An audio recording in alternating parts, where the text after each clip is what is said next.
आज मैं एक धोबी की कहानी सुनाने जा रही हूँ जिसके पास एक गधा और एक कुत्ता था। कहानी का कहने का यही तात्पर्य है कि कभी किसी के काम में दखल नहीं देना चाहिए। जिसका जो काम है वो करना चाहिए। बनारस में माधो नाम का एक धोबी रहता था। उसके पास एक गधा था जो उसके काम में हाथ बटाता था। इसके अतिरिक्त एक कुत्ता भी था जो दिन के वक्त घाट पर कपड़ों की और रात के समय घर की रखवाली करता था। एक रात धोबी और उसकी पत्नी बेफिक्री से सो रहे थे कि आधी रात को घर में एक चोर घुस आया। उस समय धोबी का कुत्ता और गधा दोनों ही आंगन में बंधे हुए थे। गधे ने जैसे ही चोर को देखा तो वह झट से कुत्ते से बोला, देखो मित्र, चोर मालिक के घर में घुस रहा है, तो फिर मैं क्या करूं? अरे मूर्ख, तुम जोर जोर से भौंक कर मालिक को जगाओ ताकि मालिक चोर से अपनी संपत्ति की रक्षा कर सके। गधे ने क्रोधित होकर कहा, गधे भैया, तुम मेरे काम की चिंता मत करो। कुत्ते ने कहा, बिना वजह दूसरे के काम में दखल अंदाजी नहीं करनी चाहिए।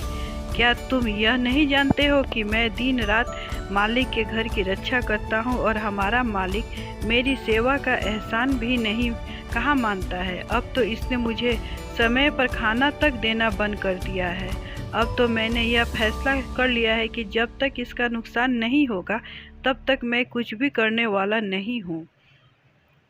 कुत्ते की बात सुन गधा चीढ़ कर बोला, अरे ओ नमक हराम, सुन, काम पड़ने पर जो सेवक अपनी मांगे स्वामी के सामने रखता है तो उसे वफादार सेवक नहीं कहा जा सकता। मालिक पर संकट आने को है और ऐसे में तू अपना नफा नुकसान और मान सम्मान की बात सोच रहा है। जो मालिक काम पड़ने पर ही नौकरों से बात करे तथा उनकी ज़रूरत समझे वह स्वामी भी अच्छा नहीं होता। कुत्ते ने कहा, क्योंकि अपने नौकरों के दुख सुख का ख्याल रखना स्वामी का ही कर्तव्य है, किंतु हमारा तो मालिक ही निराला है।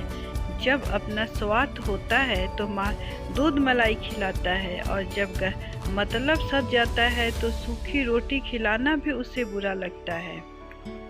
कुत्ते की बात सुनकर गधे को क्रोध आ गया।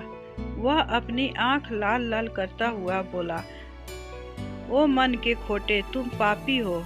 विद्वानों का मत है कि जो संकट के समय अपने स्वामी के काम न आए उससे बड़ा दुष्ट इस दुनिया में और कौन होगा।